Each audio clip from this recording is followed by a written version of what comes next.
Aujourd'hui, je vais vous partager les 10 choses qui me manquent clairement pas de la France.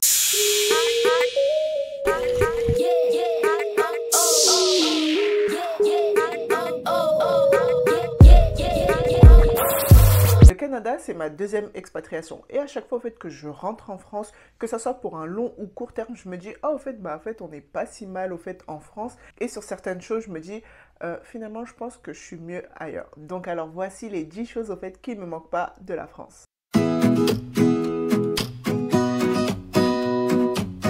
Dans la vidéo de la semaine dernière, je vous ai dit que les moyens de transport me manquaient en France. Mais c'était juste au niveau du nombre. Car ce qui me manque clairement pas, c'est déjà les week-ends en Île-de-France pour aller dans certaines villes. Ça relève carrément de l'exploit. Le retard, les grèves, les problèmes, les trains annulés, les gens qui vont te frotter ou des gens qui vont être trop collés à toi parce qu'à chaque arrêt de station, il y a trop de monde et les gens vont te pousser pour avoir leur place.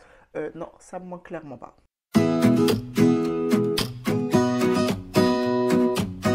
Une autre chose qui m'avait clairement pas manqué, ce sont les gens qui vont vouloir te corriger, que ce soit ta manière de vivre ou encore surtout ta manière de parler en français.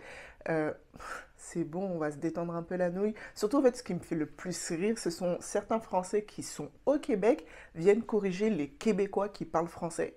Les gars, on se calme, c'est du français québécois, c'est leur manière de parler, donc c'est à nous de faire avec. Un Français veut toujours corriger ton français.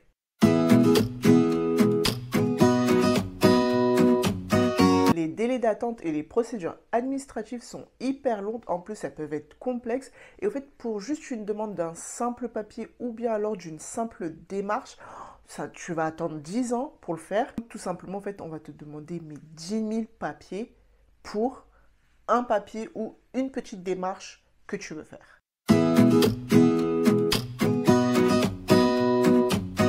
Le coût de la vie en France est vachement élevé, surtout en région parisienne. Et je trouve que le coût de la vie ne suit pas avec le salaire qu'on te donne. On te donne à peine de quoi subvenir à tes besoins. En plus, on te demande une charge de travail énorme alors que le salaire ne suit pas. Et on te demande plus aussi de faire des heures supplémentaires qui ne te seront pas forcément payées, même très rarement payées.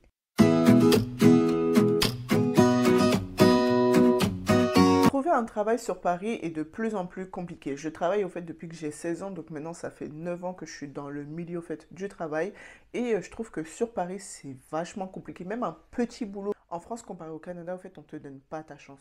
Au Canada, par exemple, vous avez vu que quand j'étais étudiante, j'ai trouvé un travail en tant que pâtissière et j'étais sur ma fiche de paye, au début il y avait écrit aide pâtissière, mais au bout de 3 mois il y avait écrit pâtissière alors que j'avais même pas encore le diplôme de pâtissier.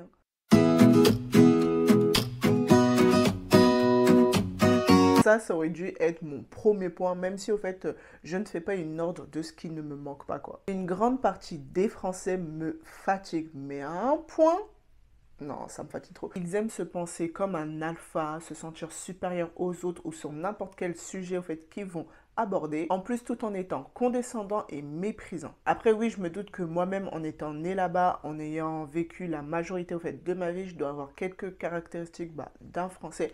Mais s'il vous plaît, les gens qui me connaissent personnellement, dites-moi que je ne ressemble pas à ce que je viens de décrire.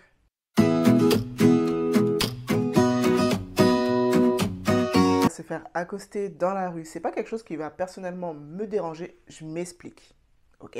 Ce qui va pas me déranger, c'est que tu m'accostes. Ce qui va me déranger, par contre, c'est la manière dont tu m'as accosté au point que ça va devenir de l'harcèlement. Il y a des jours où t'es pas dans le mood, t'as pas le temps, t'es pressé, t'es pas intéressé ou tout simplement, t'as quelqu'un dans ta vie et il y a quelqu'un qui va t'accoster. Tu lui dis, généralement, on va dire gentiment que non, je suis pas intéressé. Et c'est là, à ce moment-là, que la personne va insister, mais lourdement, peut devenir même agressive et ne va pas te lâcher tant que tu ne lui as pas donné ton contact. Elle peut te suivre. Il y aura la personne qui va te dire gentiment, je suis pas intéressé, laisse-moi tranquille, c'est bon.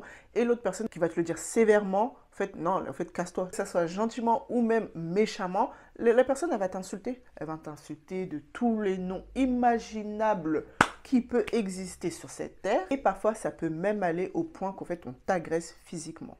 Pourtant, en premier, tu l'auras dit gentiment, je ne suis pas intéressé, non merci, et tu serais parti. Mais non, on va t'agresser, t'insulter parce que tu as refusé un contact avec la personne. Et oh, c'est dingue. C'est dingue. Moi, au Canada, ça m'est arrivé, il m'est arrivé des trucs dingues hein, au Canada, mais au point du harcèlement de rue, je crois que ça m'est arrivé que une seule fois. Et ça, c'était quand j'habitais à Toronto il y a 2 ans, quoi. Et le mec, en fait, il me suivait au Dolorama.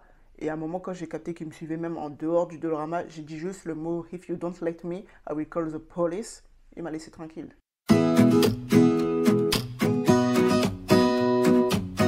J'adore aller boire un verre, aller manger en terrasse, parler, discuter comme ça avec mes amis, avec le beau temps qui tape sur toi, que ça soit ni trop froid, ni trop chaud, ni trop humide et tout. Et là, en France, t'as ceux qui vont fumer sur les terrasses. Alors vous, je vous déteste limite. Limite, je vous déteste. Et pourtant, j'ai des amis fumeurs. Ah, mais je vous déteste limite. T'es là, tu profites avec tes amis. On vient t'asperger de fumée là, de produits toxiques, alors que toi-même tu n'as rien demandé, toi qui ne fumes pas. C'est vraiment en fait agaçant en fait pour ceux qui fument pas.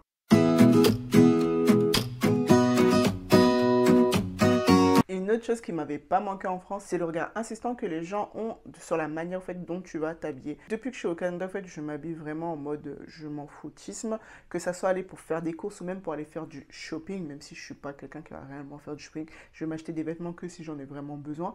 Mais en bref, au fait, quand je vais dans un magasin ou dans un lieu public, au fait, je suis là en jogging, leggings, pas maquillée, parfois pas coiffée. Mais là, j'ai refait mes tweaks, hein.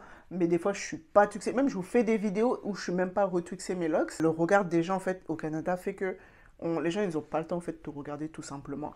En France, là, quand j'ai fait un petit tour en France, je voyais qu'on me regardait beaucoup. Tu vois, genre déjà du fait que j'avais pas retwixé mes locks, je voyais qu'on regardait beaucoup mes cheveux. Je voyais aussi beaucoup la manière dont je m'habille. Et moi, je m'habille en mode, je m'en foutis. Je suis allée bruncher avec mes potes. J'ai mis un jean et un sweat à capuche. Hein. Tout simplement, en fait, depuis que je suis au Canada, en fait, la mode, maquillée H24, en fait, ça me passe, au fait, au-dessus. Et j'ai bien vu que quand j'étais en France, en fait, c'est ce côté-là où je m'en fous de comment je m'habille. Tu sens qu'on te regarde. Mais ça me gênait plus. Avant, ça m'aurait gêné. Aujourd'hui, au fait, ça me gêne plus. Hein. Genre, mes habits, c'est moi qui les porte, c'est moi qui les paye. Si ça te dérange, t'as qu'à aller me faire ma garde-robe.